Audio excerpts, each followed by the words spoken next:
മൊഴി പുറത്തു വന്നിട്ടുണ്ട്. അതിലെന്താണ് എനിക്ക് മനസ്സിലായില്ല. ഇപ്പോൾ വിവാദകരമായിട്ടുള്ള എന്ത് കാര്യമുള്ളതെന്ന് എനിക്ക് മനസ്സിലായില്ല. പൂരവുമായി ബന്ധപ്പെട്ട് ത്രിതല അന്വേഷണം കേരളത്തിലെ ഗവൺമെൻറ് പ്രഖ്യാപിച്ചു. ഓരോ വിഷയങ്ങളെ സംബന്ധിച്ചും ആ പൂരത്തിൽ ഇൻവോൾവഡ് ആയിട്ടുള്ള ആളുകളോടുള്ള അഭിപ്രായം ചോദിച്ചു. മാധ്യമങ്ങളുടെ മുമ്പാകെ വളരെ പരസ്യമായി ഞാൻ പറഞ്ഞ കാര്യങ്ങൾ തന്നെയാണ് മൊഴിയിലും കൊടുത്തത്. അതിപ്പോൾ വിവാദമാക്കേണ്ട ഒരു പ്രശ്നവും സാധാരണ നിലയിലില്ല. അന്വേഷിക്കാൻ തീരുമാനിക്കുന്ന ഏജൻസി സാധാരണ എല്ലാവരോടും മൊഴിയെടുക്കും.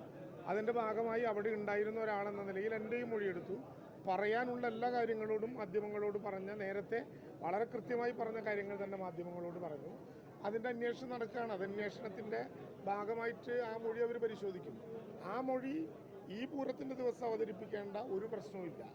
അതിനൊരു പ്രത്യേകതയില്ല. ഇവിടെ വിശദീകരിക്കേണ്ടതായിട്ടുള്ള ഏതെങ്കിലും കാര്യം അതിലുണ്ട് എന്ന് എനിക്ക് തോന്നുന്നില്ല. അത് ഞാൻ പറയേണ്ട കാര്യമില്ല. ഒരു മൊഴി പുറത്തു വരേണ്ട സമയം ഏതാണ്, പുറത്ത് കൊണ്ടുവരാൻ നിശ്ചയിക്കുന്ന സമയം ഏതാണെന്നൊക്കെ ഓരോരുത്തരും അജണ്ട തീരുമാനിക്കും.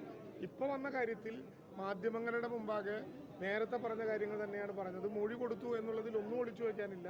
മൊഴി കൊടുത്തത് രേഖാപ്രകാരമാണ്. അല്ല, ഞാൻ പറഞ്ഞത് ഓരോ ചാനലുകളും പറയുന്ന കാര്യങ്ങൾ ഞാൻ വായിച്ചില്ലല്ലോ. രാവിലെ തൊട്ട് ഞാൻ ഘടകപുരങ്ങളിലേക്ക് പോയൊക്കെ അല്ലേ ആയിരുന്നത്. പിന്നെ മൊഴി കൊടുത്തത് എന്താണെന്ന് മൊഴി വായിച്ചു കേട്ട് ഒപ്പിട്ട് കൊടുത്ത ആൾക്കറിയാലോ. ആ മൊഴി കൃത്യമായിട്ട് അവർക്ക് ബോധ്യപ്പെട്ട് കാണും. നിങ്ങൾ പറഞ്ഞത് തന്നെയാണ് എൻ്റെ മൊഴി എന്ന് ഒറ്റയടിക്ക് ചോദിച്ചാൽ ഞാനിങ്ങനെ പറയാം. ഓരോ ചാനലുകളിലും ഓരോന്ന് എഴുതി കാണിച്ചു. എൻ്റെ മൊഴി ഏതാണെന്ന് മൊഴി ഏറ്റുവാങ്ങിയവർക്കറിയാം. അല്ല, ഞാൻ പറഞ്ഞല്ലോ, ഇത് പ്രിയപ്പോൾ വന്നുകൊണ്ടാണ് ചോദിക്കുന്നത്. നേരത്തെ ഏഷ്യാനെറ്റിന് ഇത് പിടിച്ച ആൾക്ക് കൃത്യമായിട്ട് അറിയാം. ഞാൻ ആ കാര്യം പറഞ്ഞിട്ടുണ്ട്. രാവിലെ വിളിച്ചപ്പോൾ അദ്ദേഹം ഫോൺ എടുത്തിട്ടുണ്ടായിരുന്നില്ല എന്നുള്ള കാര്യം ഞാൻ മൊഴിയിൽ പറഞ്ഞിട്ടുണ്ട്. പത്രമാധ്യമങ്ങളോടും പറഞ്ഞിട്ടുണ്ട്. ഒരു പുതിയ കാര്യവും ഇപ്പോൾ ഉണ്ടായിട്ടില്ല. ഈ ഘട്ടത്തിൽ അങ്ങനെ ഒരു ഡിസ്കഷൻ പോകേണ്ടില്ല. ഒരു കാര്യം ഞാൻ ഉറപ്പിച്ച് പറയാം. തൃശ്ശൂരിൽ ഇത്തവണത്തെ പൂരത്തെ ഇതൊന്നും ബാധിക്കാൻ പോകുന്നില്ല. തൃശ്ശൂർ ഇത്തവണത്തെ പൂരത്തെ ഇതൊന്നും ബാധിക്കാൻ പോകുന്നില്ല. എല്ലാ കൃത്യതയോടും കൂടിയാണ് ഇത്തവണത്തെ പൂരം തയ്യാറാക്കിയിട്ടുള്ളത്. കഴിഞ്ഞ തവണ പൂരത്തെ ബാധിക്കുന്ന ഏതെങ്കിലും വിധത്തിലുള്ള തീരുമാനമെടുക്കേണ്ടത് അന്വേഷണ കമ്മീഷനാണ്. അവരാ കാര്യത്തിൽ തീരുമാനമെടുക്കും. ഇപ്പോൾ അത് സംബന്ധിച്ച ഒരു വിവാദത്തിനും ഇടയില്ല. തൃശ്ശൂർ ഇപ്പോൾ ഒറ്റ മനസ്സായി, നിങ്ങൾ ഉൾപ്പെടെ ഒറ്റ മനസ്സായി 7-ാം തീയതി ഉപചാരം ചൊല്ലി പിരിയുന്ന നേരം വരെ തൃശ്ശൂരിൽ 2025 പൂരമാണ്.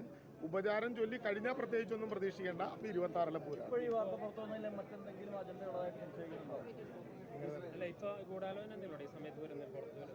ഇപ്പോൾ അത്തരത്തിലൊരു അഭിപ്രായം പറയാൻ ഞാൻ മുതിരുന്നില്ല. കാരണം ഞാൻ രാവിലെ നിങ്ങൾ പ്രസിദ്ധീകരിച്ച വാർത്തകളൊന്നും കണ്ടില്ല. 6:30 മണി മുതൽ കണിമംഗലത്തെ ഘടകപൂരങ്ങളുടെ കൂട്ടത്തിൽ നിന്ന് തുടർച്ചയായ പരിപാടികളായിരുന്നു. ഞാൻ കണ്ടില്ല. എന്താണ് വിവാദമെന്ന് നിങ്ങൾ പറഞ്ഞ് കേട്ടത് മാത്രമേ ഉള്ളൂ. മൊഴി കൊടുത്തു എന്നുള്ളത് യാഥാർത്ഥ്യമാണ്. മൊഴിയിൽ കൊടുക്കാനുള്ള കാര്യങ്ങൾ മൊഴിയെടുത്തവർക്ക് കൃത്യമായിട്ട് അറിയാം. അത് അന്വേഷണത്തിന് വേണ്ടിയാണ്. അന്വേഷണ തീരുമാനം എടുക്കുമ്പോൾ ആ കാര്യത്തിൽ കൃത്യമായി വരും. പൂരത്തെ സംബന്ധിച്ച അന്വേഷണം വളരെ കൃത്യമാണെന്നും ആ അന്വേഷണത്തിൽ പ്രത്യേകിച്ച് ഏതെങ്കിലും വിധത്തിലുള്ള അപാകതയുണ്ടെന്നും ഒരു ധാരണയും തൃശ്ശൂർക്കാർക്ക് ആർക്കും. ആവശ്യമാണ് അന്വേഷണം. അത് കൃത്യമായി തന്നെ മുന്നോട്ട് പോകുന്നുണ്ടോ? ഒരു കൊല്ലം മുമ്പ് പറഞ്ഞതല്ലേ, അത് കൃത്യമായി പോകാൻ നടത്തിപ്പിച്ച ആളുകളല്ലേ ഞങ്ങൾ.